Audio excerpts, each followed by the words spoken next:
Welcome to Madasaling Pinoy, your prayer partner. Ngayon ay Sabado ng ika-13 linggo sa karaniwang panahon.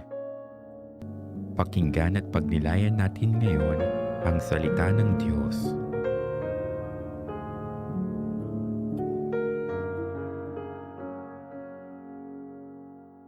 Ang mabuting balita ng Panginoon ayon kay San Mateo.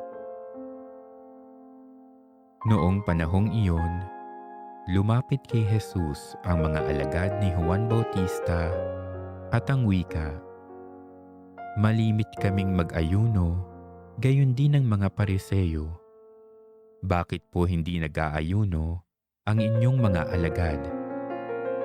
Sumagot siya, "Maaari bang magdalamhati ang mga panauhim sa kasalan habang kasama nila ang lalaking ikinasal? Kapag wala na siya, saka pa lamang siya mag-aayuno. Walang nagtatagpi ng bagong kayo sa isang lumang kasuotan, sapagkat mababatak nito ang tinagpian, at lalong lalaki ang punit.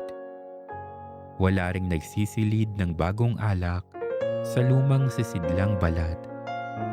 Kapag gayon ang ginawa, puputok ang balat, matatapon ang alak, at mawawasak ang sisidlan.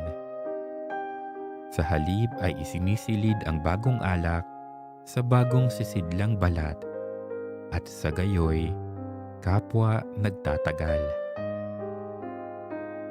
Ang mabuting balita ng Panginoon.